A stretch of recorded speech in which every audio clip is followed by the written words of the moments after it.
I was actually going to say really similar items, right? So firstly, if you don't know how to build a territory plan, so you're a new salesperson, either your boss hasn't asked you to do one. If they have asked you to do one and you don't know how to do it, don't wait till territory plan presentation day to turn up eager beaver in the meeting room or on the Zoom call and go, okay, so I didn't really know what to do. And now, no, hold on. All of that conversation happened before you got there. And you got the booking a week out. The moment you got it, if you need help, put your hand up and you say, hey, listen, I want to make sure that meeting in a week's time is really valuable for both of us. Welcome to Growth Pulse, the B2B Sales podcast. You might be a salesperson. You could lead a sales team. Maybe run a business or you're a battle-tested entrepreneur. Then we built this podcast for you. Great salespeople are built, not born. We learn so much from the deals we win, but we learn even more from the deals we lose. In each episode, we bring you some of the world's leading salespeople, sales leaders, and experts in sales tech to share their best lessons from both their wins and their losses. Before we start, please check out the screen of your phone or laptop, and if you're watching on YouTube, make sure you've clicked subscribe and press that like button down below. If you're listening on Spotify or Apple, click the plus sign to follow so we can let you know when we publish each new episode. If you like the episode, drop us a comment with any questions about the show. We'd love to get to know our audience. Great businesses always feature world-class salespeople, and the best salespeople are always learning. So let's jump in.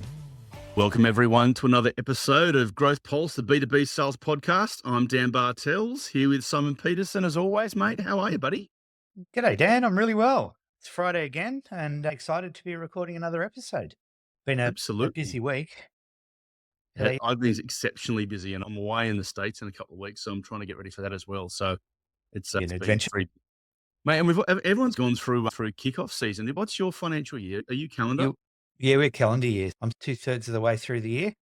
June 30, we're selling to accountants. We need to obviously have their fiscal year. And it's actually quite nice having a fiscal year end on an Australian calendar year. First time in my career I've had that. It's always been December or January. Just means December and January. You're not trying to close a year out in the middle of summer, which is a rather nice change.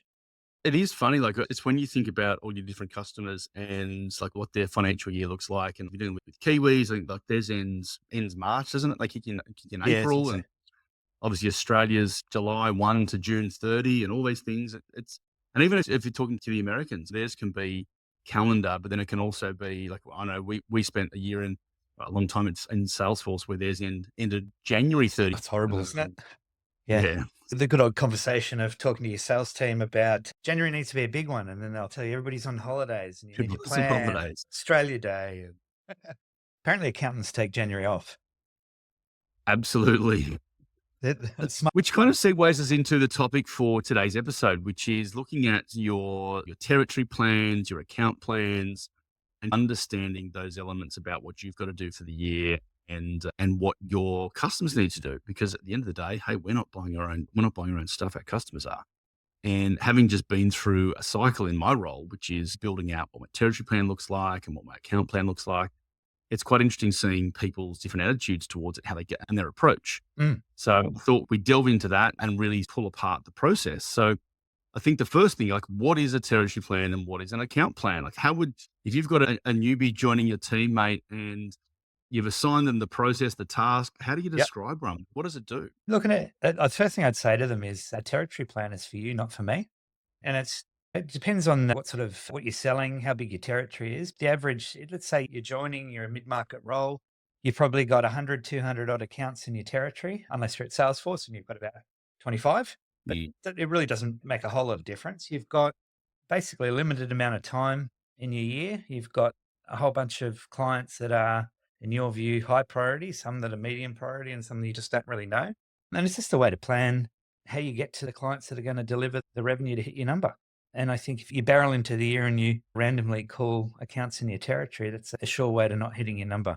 So planning where you're going to spend your time, that's probably the 10,000 foot level I would talk to a rep about. How about you, Dan? But I think it comes back to the old saying of you don't plan targets another plan, right? And the one that I've said a thousand times, if you want everyone on the same page, the better damn well be a page. Exactly. But that's for yourself. And I think you're right. Like the piece that when I go through this process of, okay, what's the plan? What are we trying to achieve? The bit that always jumps out for me in the meat of the plan is the stuff I'm not going to do. The stuff I'm just going to acknowledge to myself that is wasted time and effort. I'm Yep. not going to chase what I might have 10 products, but I'm actually only going to sell Mhm. three go to markets or 10, whatever it is, right? Yep. I might have a national territory. Hey, I'm never getting to Perth. Just, okay, am I giving it back or am I just acknowledging to my business that is not a priority? Or alternatively, oh my gosh, all my big clients are in Perth. I need to go and have a conversation with my wife. I'm going to Yep. spend 6 months of this year in Perth. What Yep. does that Yep. mean? Yep. And so I think all those things are critically important. Going through the process though with my leader, he added some good flavor into it, which is, right, where do you want to get to at the end of the year? Not just from a numbers perspective, because I think everybody as a salesperson can do that. A first-time salesperson will break it up Mhm. themselves, and they'll say, "I need to hit $100,000 worth of new business for the year, or 10,000, whatever the number is, right? I need to sell 10 units." Make the numbers. I need to sell 12 units, one a month. All right, that's clear. I've got to do one a month. What does that mean? Mhm. But it's not just the outcome; it's the other activities on the way.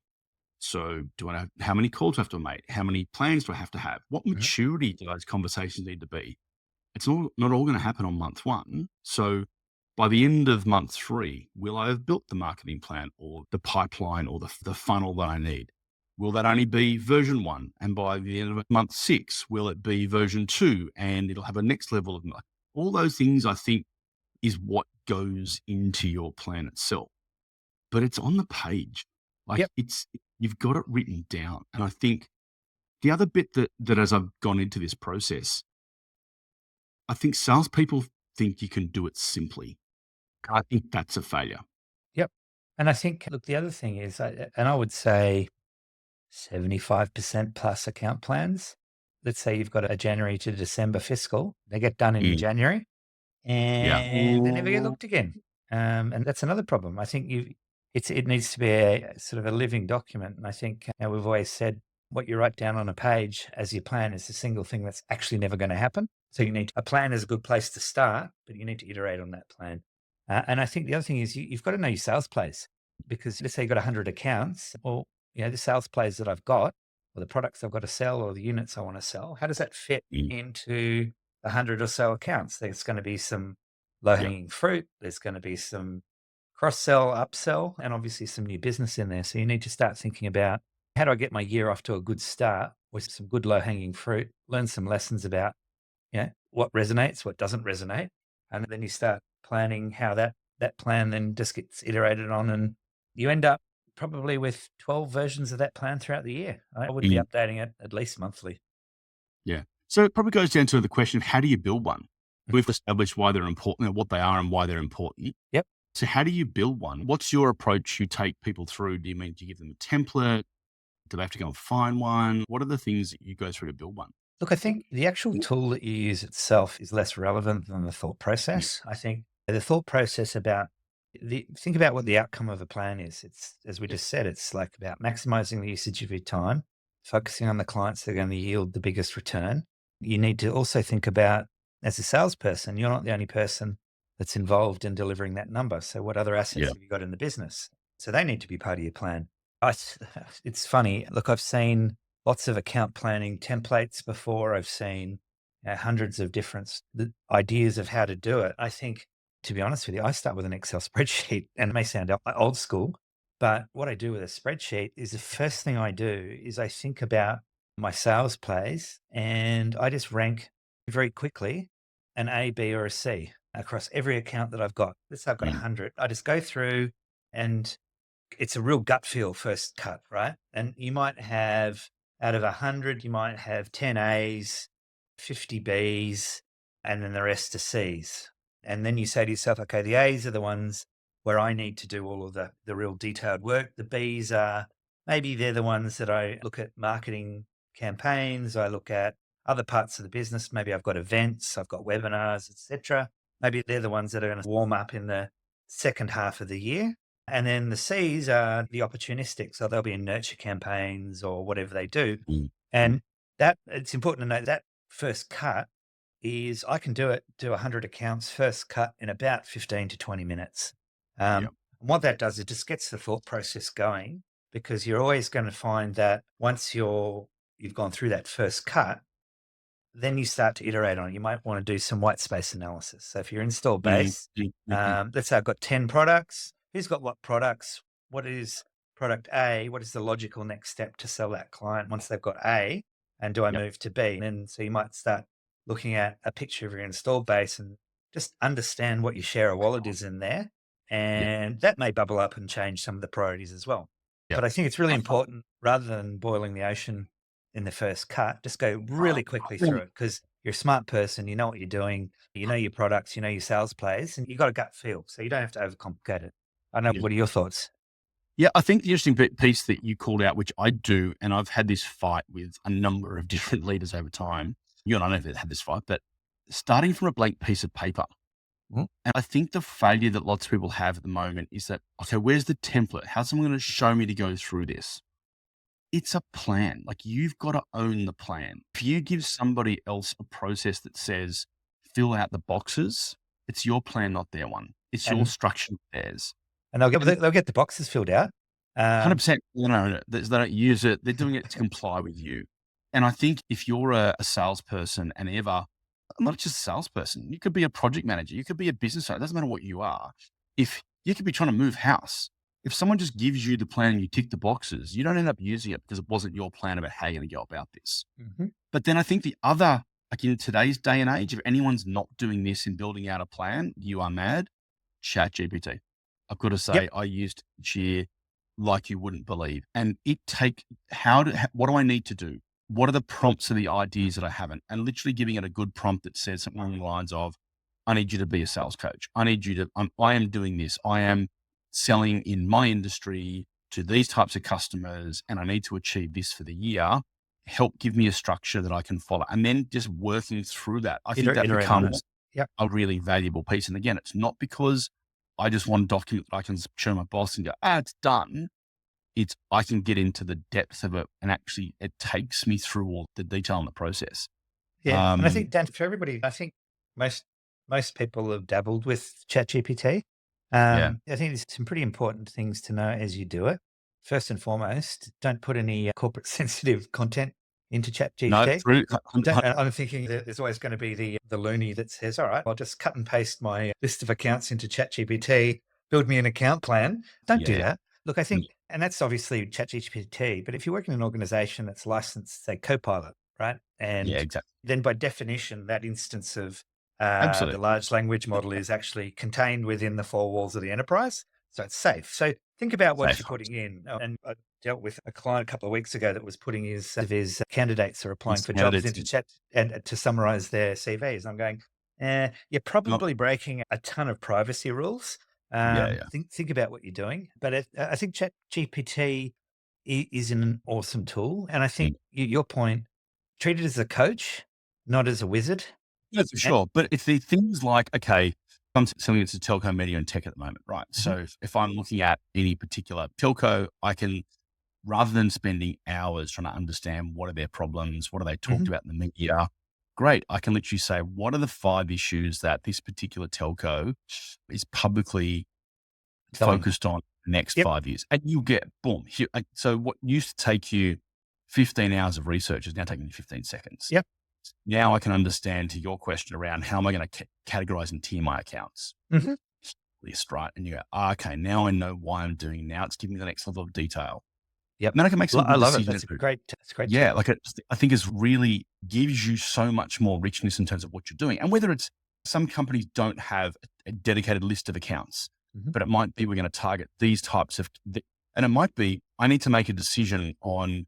I was talking to a guy the other day. I need to make a decision on, am I going to target partner accounts where I'm selling through another business, Mhm. or he's out there looking at how do I find leads coming from the internet, just helping you with some richness in that thought process. So Mhm. now as you build your plan, you can quantify why I'm going to do things in a certain way, and you've got some data behind it. I Yep. think that bit becomes really interesting, and it actually turns your role as a salesperson into a little bit more of a science versus it just being shoot from the hip. And I then you've got also down. I also love the fact that, to take your telco example, what are the 5 things this firm or this industry is struggling with? Yeah. We all know that first couple of conversations with a client that might be on your territory plan as an A, you want to go validate that stuff. Don't take it as Yeah. written, but it gives you a conversation starter. And it actually, from a psychological perspective, you start the engagement talking Like, about them and not you. And that's probably 101 sales, right? yeah. Yeah. Don't start the conversation about yourself. Um, 100%. I'll yeah. go through and ask, and I'll say, what are the areas that are their tailwinds and what are their headwinds Mhm. of the industry? Okay. Does that customer align to the same problems of the industry? Because they might have a completely different issue to what the industry has. Are there in telco, there's regulatory problems. Yep. Go across and you look at mining. So mining is going to deal with a whole bunch of issues around the fact that the price of raw goods have changed over the last couple of years. Mhm. Hey, if you're an import export right now, You got some tariffs there are to tariffs. So what does that mean? Yeah. And hey, even though everyone else is talking about tariffs, you're in the category that doesn't have tariffs. Oh, okay, cool, great, sell, go. Mhm. Understanding that level of detail becomes critically important. Mm. And then now you've got just the next set of detail to go into. And I think we're I kind of think, almost bleeding into an account plan now, right? but now you've got what's a territory plan? Territory plan is the whole view of all the things you're going to go and do.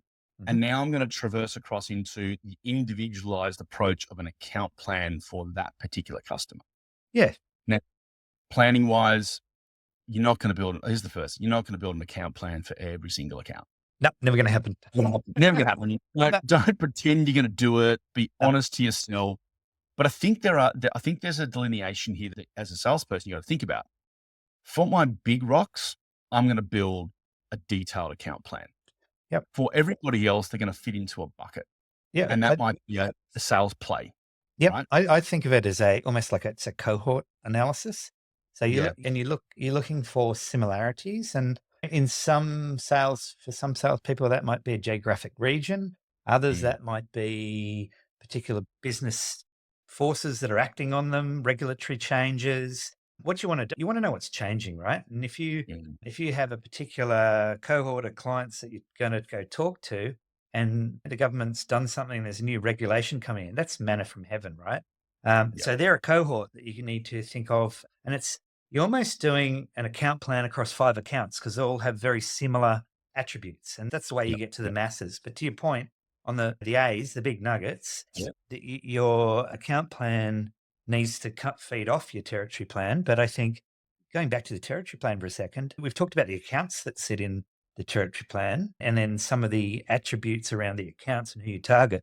You also need to marry that up with the assets of your business and your ideal customer profile, what that looks like. Yep. There's no point in going to sell to Telstra if you've got a really strong product for mining, right? That's a really basic example, but you really want to know what that looks like. And I think the assets of the business include marketing, all sorts of things, other salespeople. The other tip is we talked about templates, and you're always going to have a boss one day that says, fill out this template or die. I don't love that. I want to give people that have never seen it some direction. So I can give them a baseline template. But you'll find when you join a new sales business, there's always that rep that's on the leaderboards, went to club last year. And for the most part, they're usually happy to share what they've done as long as you don't sell into their territory. So I ask them what they've done. What's the secret to your success? What in your account plan resonated? And that 9 times out of 10, they'll say, look, I did 10 things in my territory plan last year. 8 of them sucked, but 2 of them were winners. And this is what I did and why. And that's great. But don't build this shit alone. It's the No, message. for sure. And I think don't do that shit alone. I think it goes down to, again, that's bring people around your account plan, bring people around your territory plans so they're clear on what you're doing and they can, hey, listen, we don't do that. That's that thing that you're off trying to sell. That isn't a product that we have, or it's not a service we can offer. Mm-hmm. It may be a great idea, something we should go and build, but we haven't got it today. And I think that's what comes down to those plays, but also what's in those individualized account plans that says, are we really clear? And look, people might be saying, but hey, Dan, listen, I want to focus on my customer and I want to really make sure we're making an offer that is specific to them. And this is where getting really clear in your own head as to how do you best help that customer you're focusing on. Mm-hmm.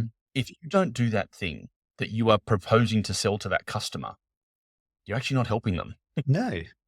Like there's nothing worse than halfway through a deal looking at a customer and saying, and we've had it in our joint working lives, we sold a thing and we just couldn't do it. We had to deliver walk it. away, couldn't Yep. deliver it. It was geographical and there was a war involved. There was a whole, like literal war involved for everyone and a whole bunch of stuff. Yep. And we couldn't deliver on it. So we had to walk away. Mhm. Now, could we have seen all those things before we signed the deal? Probably.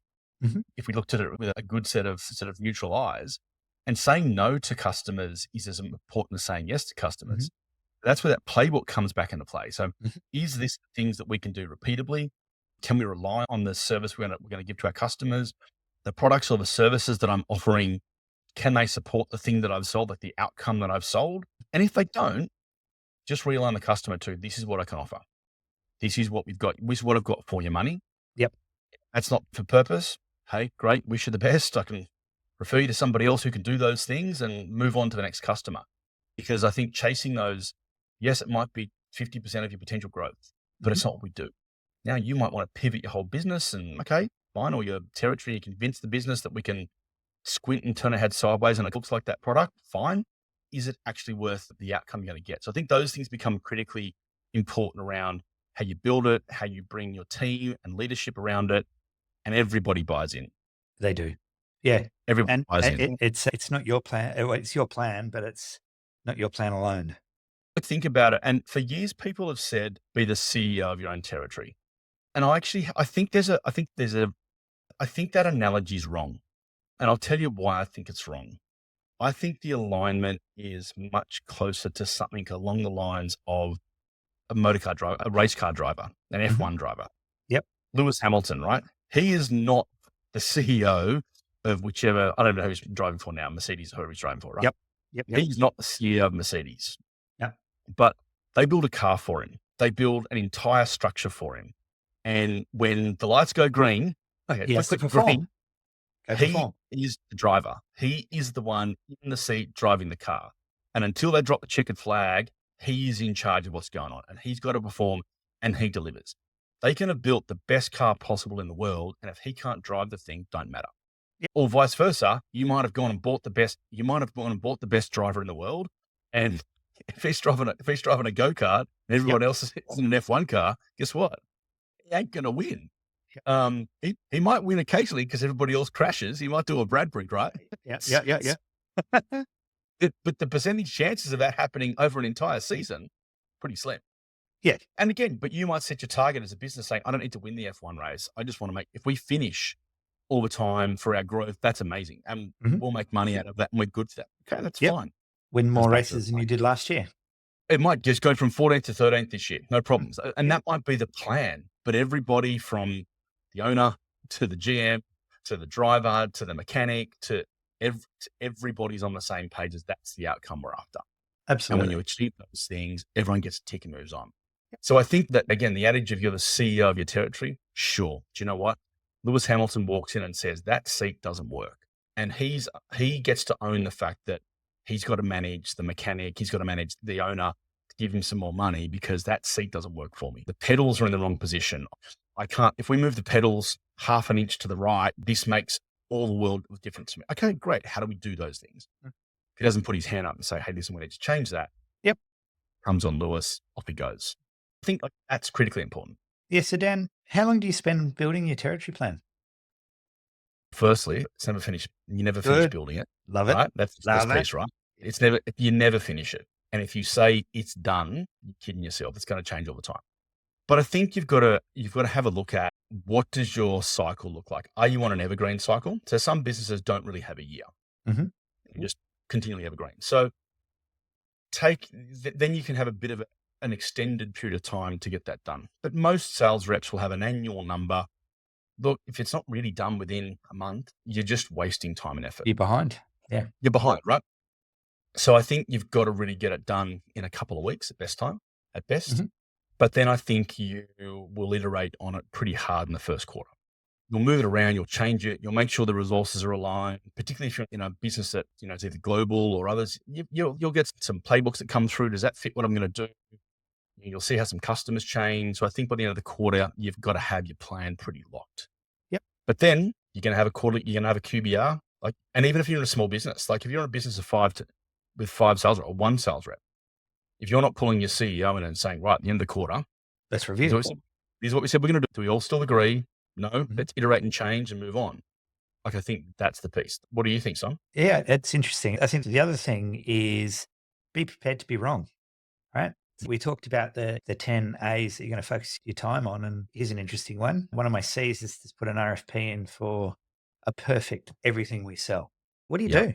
Do you drop everything? Are your A's all wrong? Do you start scattergunning your focus, chase the shiny new object, go away from your account plan or your territory plan?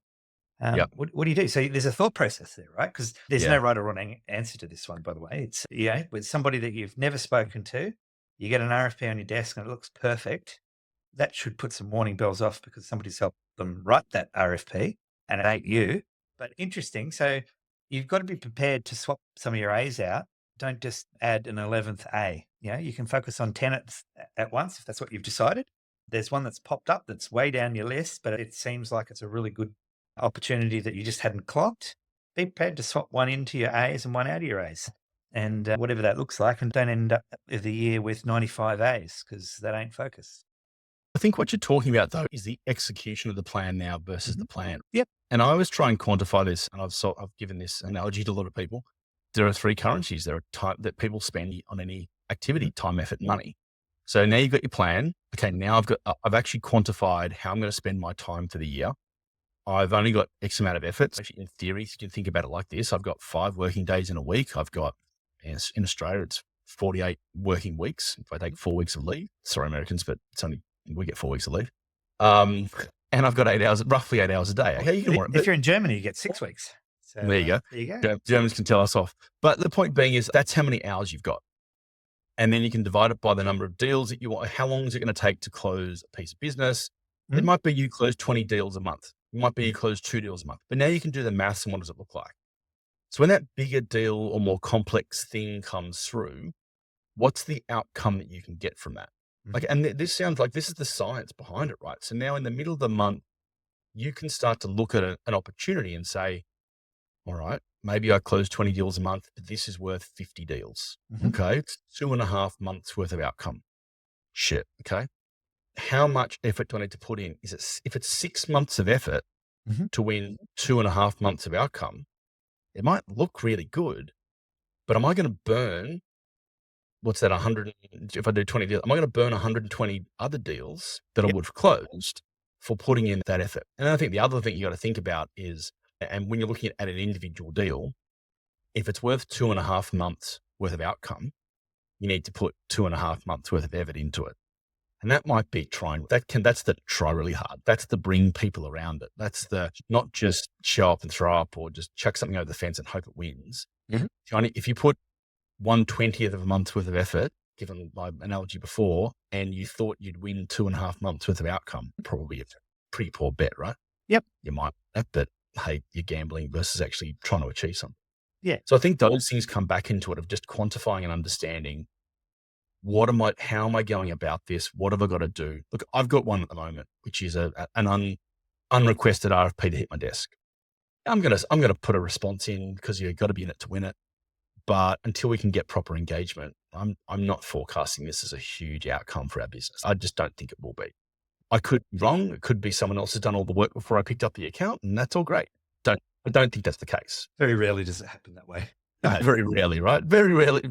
Look, every now and again, someone wins the $100 million on Lotto, right? Yeah. But I think your point there is in that example, if you're getting, you get an RFP, but they don't want to deeply engage, then it ain't for you.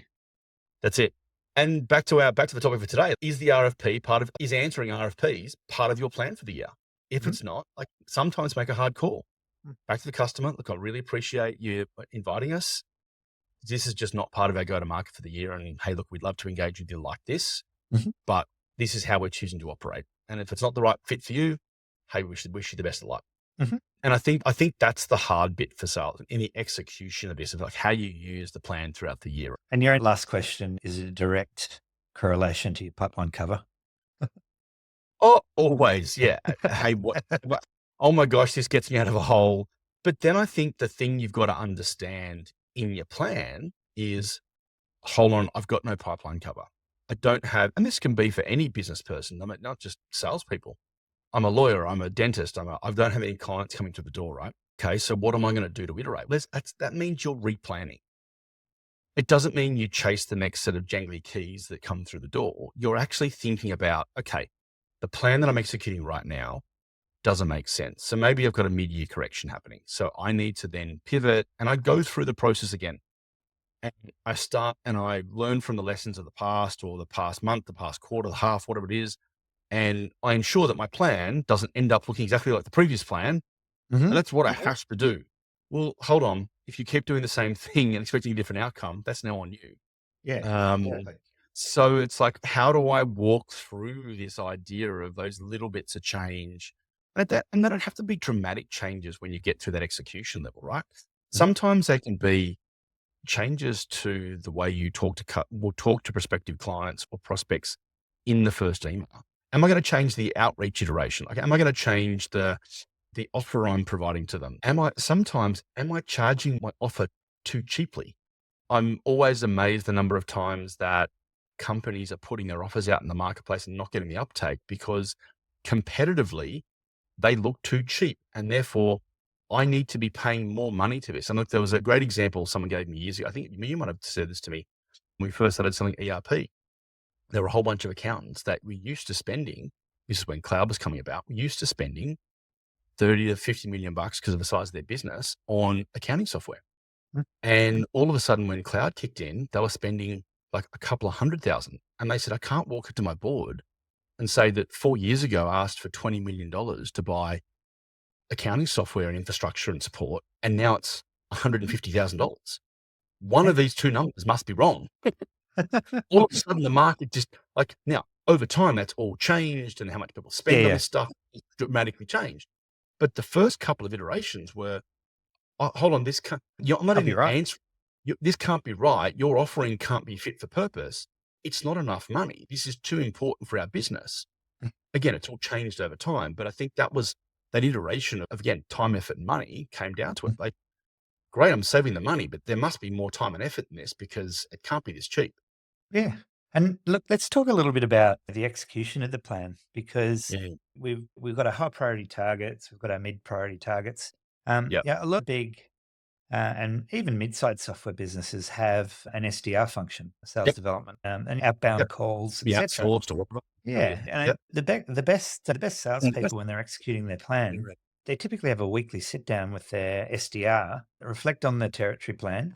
So this week, what are we going to do to drive some conversations, get some meetings, etc.? And it needs to be based on your territory plan. It can't just be a random pick of what's in the territory. And I think in most organizations I've worked in, you're sharing your SDR with at least one or two other salespeople. And I think it goes down to, and again, I'm going through this process at the moment, like being really clear on what that person is going to go and do. What type of customers, what's the messaging that they're going to give out? And I can get into the detail, show them what you want them to be saying, how you want to be represented. Again, too often junior salespeople think it's just about, if I talk about great features of the product, people will answer my question. Go on. If anyone doubts this, open up your own email box right now. If you're in Gmail, click across into the tabs and look at the promotions tab. If you're in Outlook, I'm sure there's a similar one, right? I'm a Gmail user. Look at all the emails. Everyone has written these, and they're all about products. How many of them haven't you opened? They've got great subject lines. Open the email and read them. These are great exposés of their product. You're not answering. And it's not the function of Gmail that's doing it for you. It's the fact that they're talking about a product that I'm sure the product at the end of the email is amazing. And if you bought it, it would have a positive impact on your life. But it's all about the product. It's not about how it's going to impact you as an individual. And I think it goes for the rest of the team that's involved in delivering the number, right? It's, as a salesperson, never in my entire career as a salesperson have I actually built the thing that I'm delivering. Even when I ran my own company, I wasn't the person out fixing appliances. When I sold mobile phones, I didn't build the phones. I just took a box off the shelf and handed it to the customer, and maybe I stuck a SIM card inside, but I didn't do all the hard work. Now I'm selling software, I didn't build the software, and I'm not going to deliver it. So you've got to bring the people around all those other things into the plan. So if there's in the delivery of your sale, there might be a product person, there might be a delivery person, there might be the warehouse manager if you're shipping product. If you're planning to quadruple the number of products you sold this year versus next year, is there enough shelf racking in the warehouse to support that? Because at some point, someone needs to work that problem out, or at least start to think about it. What would we do if? Because otherwise, you are way over your skis and you're planning for a thing that you can't execute. So if you're going to go through the process of doing more deals this year, if you're in software like we are, okay, what does my solution engineer or my solution strategy person got to work with me on? Like, how are they thinking about planning on these deals? How do they prioritize their time? And when do they put their hand up saying, hey, look, great plan, we can't execute that? And I think you've got to listen to your people around you as well and say, okay, if they can't execute it, is it time capacity? Is it they're stretched? How do I then either adjust the plan or talk to the business about additional resources to achieve the plan? Because it may be you're being asked to deliver. This is your new number. It's 3x what it was last year because there's huge market opportunity. But hold on, the business hasn't backfilled to be able to deliver that. All right. Your job as a salesperson is not to get to the end of the year and say, I know you asked me to do 3x, but I only did 1.2x because that's all the capacity that we had. If you didn't call that out right at the start of the year, that I don't, and it's not about saying to the business, no. I think that's where salespeople get themselves caught up. It's not about saying to your leader or your CEO or chief revenue officer or VP or whoever it is, no, I'm not doing that. It's, hey, listen, I need help. I don't understand where I'm standing right now, how I get all these pieces to work, and I need you to help me get there. And sometimes they'll push back. We've all had that experience, right? Work it out, mate. Okay, so go the other way. Bring those people in those roles together and say, listen, I'm being asked to go and do this. Can we work creatively together to understand what's the best plan that we can go and achieve this? And if fundamentally X does not equal Y, all right, what's the gap? Let's have what do we do? And if everyone's agreed that's the thing that we're going to work really hard on to close that gap, we'll either get there or we won't. The year will tell you where we got there. But then we can work out for the next year or the next time period, okay, what's the change? What are the things? Do we adjust the expectation? Do we adjust the resources? Do we adjust our price so we can sell more? I don't know what the outcome, but the point is you've got an analysis, it's against a plan, and now you can iterate effectively. And look, on the flip side of that, you and I have been through the experience of when you've not had a great year, you've not had a great year before, and the CEO says to you, no suit for you, suit Nazi style. Anyway, he literally said to us, like, $0. You can have $0 this year. We went, okay. And we had to go and build our $0 marketing plan. What did it then mean? It was creative and we had the best year. Like the next year we killed it, but it was because we had a plan. Like everybody was clear. We didn't hide behind it. 100% tough love. I also think there was an aspect of it. And if he listens, I'd love to know if this was the case. I reckon we have no idea what that number will be. And they got to the end of the list and we've divvied all the cash and we forgot about them. It's what funny. I like that. But yeah. And so if the number is, again, so this could be you're a startup. This could be you're in a team that you're a brand new team and all of a sudden no one knows how to spend or whatever it is. Okay. What's the resources that we've got? Okay. If there's no money, we're going to have to put more time and effort in. And that's what we had to go and do. And it just changes how you're going to go about it and look around you. And again, I'd go back to Chat-GPT. If I have no money, but I have to go and find this many customers, what are some ideas and options of things that I could do? Google some answers. Like, what are some low cost examples? I actually think the funny piece of that year that we had no money, we ran half a dozen. So once every 2 months, almost free events, breakfasts, dinners, lunches that we could just expense inside our monthly expenses. And that was way more than we did on the years that we actually had marketing money. So you become creative as a salesperson and a leader as to how do you go and need to achieve those problems. The last thing I want to do, because we are getting close to the top of it, I want to talk about what not to do. I think this is the catch-all. I've seen that person, or you've done it yourself, we've talked through a few points of this. Like, what are the things in your planning process and your territory planning just not to do? I was actually going to say really similar items, right? So firstly, if you don't know how to build a territory plan, Either, so you're a new salesperson, either your boss hasn't asked you to do one. If they have asked you to do one and you don't know how to do it, don't wait till territory plan presentation day to turn up eager beaver in the meeting room or on the Zoom call and go, okay, so I didn't really know what to do. And now, no, hold on. All of that conversation happened before you got there. And you got the booking a week out.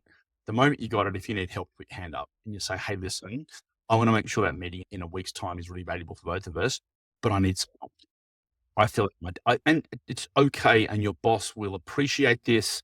They will drill in. They will give you some resources. It might be one of your colleagues to help, and just be open and vulnerable to say, I don't know how to do this very well. I want to make sure I do a good job of this because it's critically important.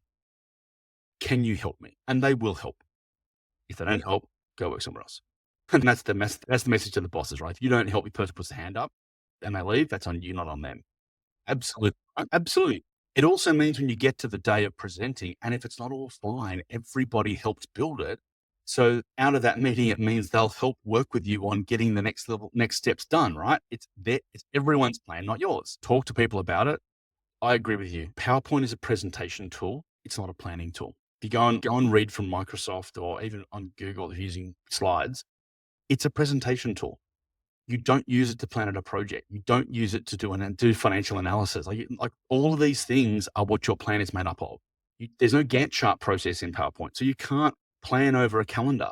And there are a whole bunch of amazing free tools. I use Notion, except all over my own business, like how I look at my own F1 car right now. You can do that and own it in a whole bunch of different ways. And these are almost free tools, if not a couple of bucks a month. Spend the money. It's $4 a month. It's not a PowerPoint and it's functional when you walk out. So that's it. Now, again, if you choose to summarize the way you're going to talk about it into a couple of slides, that's different to the details sitting here. 100%.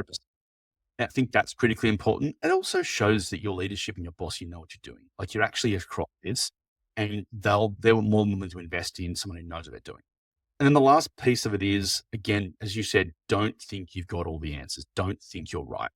You're not right. It's just a plan. Someone will tell you at the end of the year, not with a customer, that your plan was a good one because they bought stuff, or you achieved the plan, or you delivered the project, or you grew the team, whatever the objectives are. And that's probably the other thing. Don't have your plan based just around financial numbers. It's hard. I think that's the what not to do, mate. You can give the summary of the top 3 points, I think, out of our session today before we wrap up, mate. Top 3 tips.